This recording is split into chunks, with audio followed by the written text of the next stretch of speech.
Muy bien, hoy toca la segunda parte de los niveles de poder de My Hero Academia y también les voy a hablar del por qué no hablé de ciertos dos individuos. Al final les explicaré la razón del por qué no lo hice. Y bueno, no vamos a alargar esto porque alargar las cosas es aburrido, así que vayamos directo al grano y hablemos del top final de los héroes de My Hero Academia. Bueno, los estudiantes de My Hero Academia. De aquí para arriba se vienen los pesos pesados de los estudiantes de My Hero Academia. Y empezando por Shindo y Jiro. A ver, puede que algunos no estén de acuerdo de que Jiro esté por encima de Uraraka. Pero, a ver, hay que tomar en cuenta una cosa. Jiro tiene ataques a distancia. Uraraka no puede controlar los objetos que hace flotar a voluntad. Jiro, aunque esté en el suelo, puede lanzarle un ataque sónico a Uraraka que mientras esté en el aire y lanzarla al suelo. Y además, los ataques sónicos de Jiro no son cualquier cosa. Un ataque simple puede destrozar una roca y un ataque a máxima potencia puede destrozar un suelo, y si ella posiblemente se hizo más fuerte puede derrumbar un edificio. El mismo caso que Shindo. Shindo tiene un poder parecido al de Jiro, puede derrumbar edificios si él quiere. Incluso aunque Uraraka lo haga flotar y esta termine atrapándolo, si Shindo le pone una mano encima a Uraraka, la va a hacer temblar y simplemente la va a tirar al suelo también. Estos dos en potencia y destrucción son muchísimo más peligrosos que Uraraka. Repito, Jiro tiene ataques a distancia. Si ella quiere puede destrozar el suelo y las rocas, algo que Uraraka no puede hacer.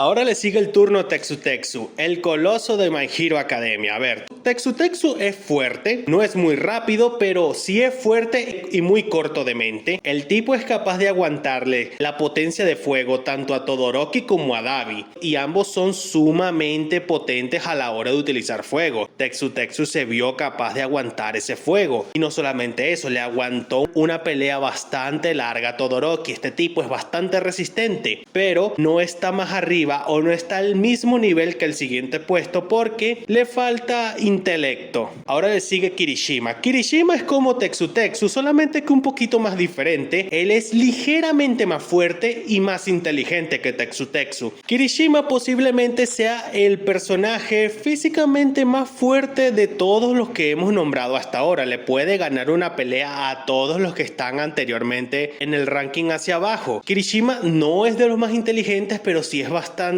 inteligente a la hora de combatir. Le aguanta pelea a gente poderosa, le puede aguantar pelea a los que están por encima de él en el ranking, aunque no los dos siguientes puestos, pero los que están por encima de los dos siguientes puestos, Kirishima les puede aguantar pelea. Les puede aguantar, mas no les puede ganar.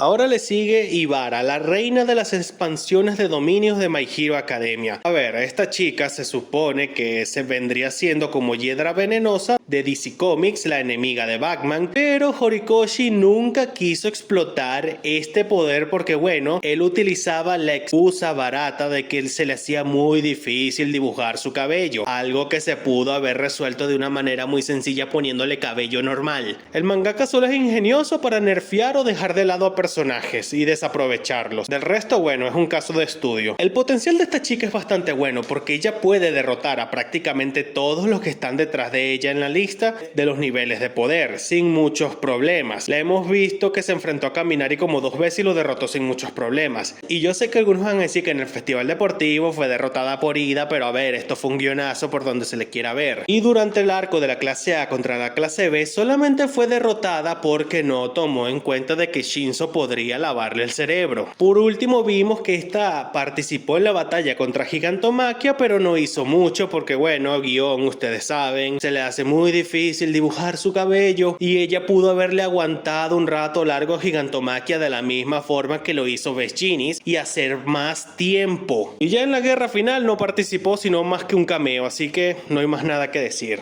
Ahora tenemos al tipo que es básicamente un jaque mate andante, Seiji de Shiketsu. A ver, este sujeto te toca y jaque mate, no hay forma de decir que te puedes escapar ni nada. Seiji te toca y hasta ahí llegaste, te vas a volver una bola de carne completamente inútil que no va a poder hacer nada para defenderse, y hasta que no derroten a Seiji no van a volver a la normalidad. Este tipo, por lo peligroso que era, el mangaka tuvo que dejarlo fuera de circulación prácticamente prácticamente dejarlo sin licencia para que no participe como héroe. Sí, participó en la guerra final, él pudo haber sido de ayuda contra Shigaraki, pero bueno, el mangaka como siempre pone a los personajes en lugares equivocados. Francamente no entiendo cómo no arrasó con el ejército de Twice, pero bueno, detalles. De aquí en adelante prácticamente nos encontramos en el top 10 y para abrir el top 10 tenemos a Neito Monoma, uno de los personajes más versátiles de todo My Hero Academia. Él puede copiar cualquier poder siempre y cuando que no sea de acumulación, que son el 90% de los poderes. O sea, ¿cuántos poderes hay de acumulación? A lo mucho 5 o 6, pero del resto son poderes que pueden utilizar y spamear a voluntad. Monoma está nerfeado, ya lo hablaré en otro video, pero Monoma está nerfeado. Él podría ser como Rogue de los X-Men, solamente que un poquito menos débil y que él no copia las personalidades de la gente. Él podría ser como Rogue, pero bueno, está nerfeado. Y Monoma es súper versátil, no importa en qué equipo lo pongan. Monoma podría ser que en un equipo hayan 2 Bakugos, 2 Todorokis, 2 Kirishimas y así sucesivamente, y haber 2 dones poderosos en el mismo equipo. O sea, es un personaje súper versátil y que no se le sacó el provecho que merecía. Ahora tenemos a Yosu Hunenuki, un tipo flexible y de mentalidad relajada, porque este tipo puede adaptarse a las situaciones inesperadas. Él se anticipó a Todoroki durante el arco de la clase A contra la clase B. Este personaje pudo haber tenido más participación. Él pudo haber arrasado con el ejército de Twice. Él pudo haber arrasado contra los dedos de Shigaraki. O sea, hubieron múltiples ocasiones donde este personaje, su don de ablandar el suelo, pudieron hacer versátiles. La única vez que lo vimos siendo versátil fue en la batalla contra Gigantomachia. Y seamos honestos, si no fuera por Hunenuki, el plan de Yaoyorozu no hubiese servido para nada, porque Gigantomachia jamás habría tocado el suelo, jamás lo hubieran podido derrumbar. Este tipo literalmente fue el MVP de la pelea junto a Kirishima. Ahora tenemos a la chica más poderosa de la Academia UA, Nejire Hado. A ver, Nejire tuvo 2 peleas, una pelea en el arco de los Yakuza que no vimos, la vimos enfrentarse a Shigaraki, a los Nomus, casi se enfrentó a Dabi, bueno, le tanqueó un golpe a Dabi más bien, y durante la pelea contra Shigaraki la vimos en su máximo esplendor. Ella fue una de los que más destacó, aunque bueno, Nejire tuvo que ser un poquito minimizada para que cierto personaje explosivo pudiera resaltar, lo cual siempre voy a decir que fue un error, pero bueno. Ahora tenemos al gran y único Mirio Togata. A ver, Mirio como tal es fuerte, no lo vamos a negar. Mirio es muy fuerte y posiblemente el mejor combatiente de todos los estudiantes, combatiente cuerpo a cuerpo. Mirio es el mejor, pero Mirio como tal, él no puede hacer ataques de destrucción masiva, no como los que están en los siguientes puestos. Y yo sé que el personaje que le sigue a Mirio puede ser bastante debatible, puede ser que uno es superior al otro y tal, pero a ver, yo creo que el siguiente puesto está bastante justificado del por qué debería estar ahí, debido a lo que demostró en la guerra final, lo cual hay que hablar del siguiente puesto.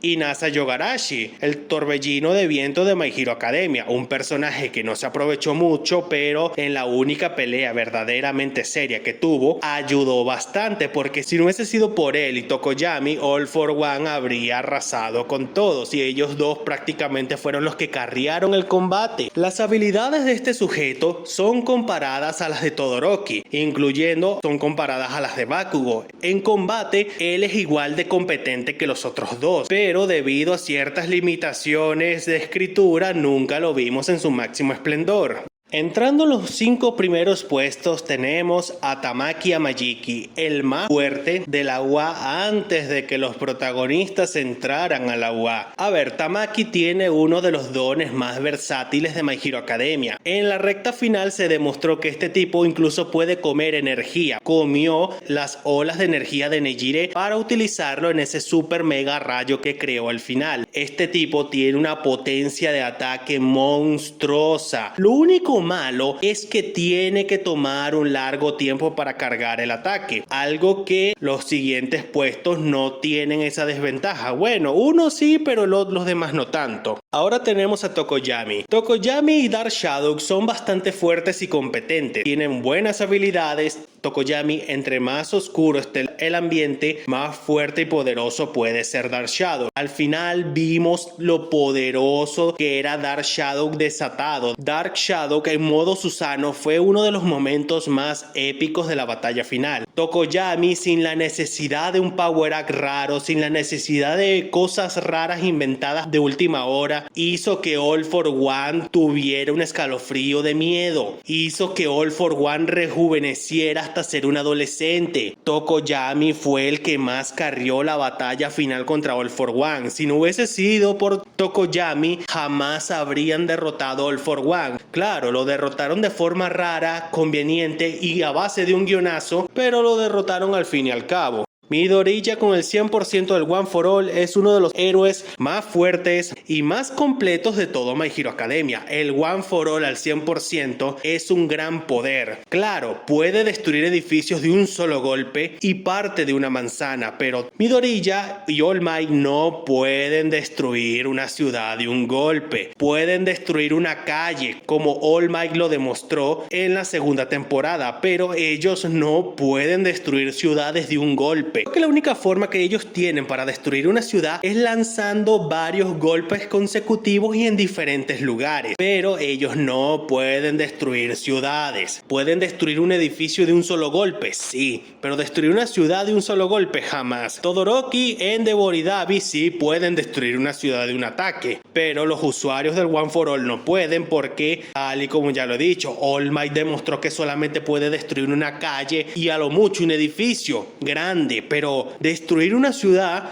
no lo pueden hacer de un solo golpe. Necesitan lanzar varios golpes consecutivos y desde el cielo para rematar. Y a ver, yo sé que se están preguntando por qué no hablé de Bakugo y Todoroki. Y la respuesta es muy sencilla. Tengo que hacer un video aparte hablando de estos dos punto por punto. Hablando de la velocidad, de la resistencia, de la fuerza, del poder destructivo y de su potencial con el poder como tal. Tengo que hablar de los dos por separado y abarcando esos 5 puntos para establecer bien sus niveles de poder. Y a ver, está claro que Bakugo es el top 3 y Todoroki el top 2, pero es que en comparación al resto de personajes, con ellos hay demasiadas cosas raras. Por ejemplo, la absurda resistencia de Todoroki, porque es literal, Todoroki ha recibido ataques, ha recibido golpes a quemarropa que tumbarían a casi todos. Incluso podrían dejar mal parado a Midoriya, pero él los tanquea como si nada. Y Bakugo, bueno, todas las peleas de Bakugo son raras, el power up al final está sacado del rabo y muchas cosas con Bakugo son demasiado inconsistentes. Por lo tanto, la tercera parte de este video será abarcando a estos dos energúmenos.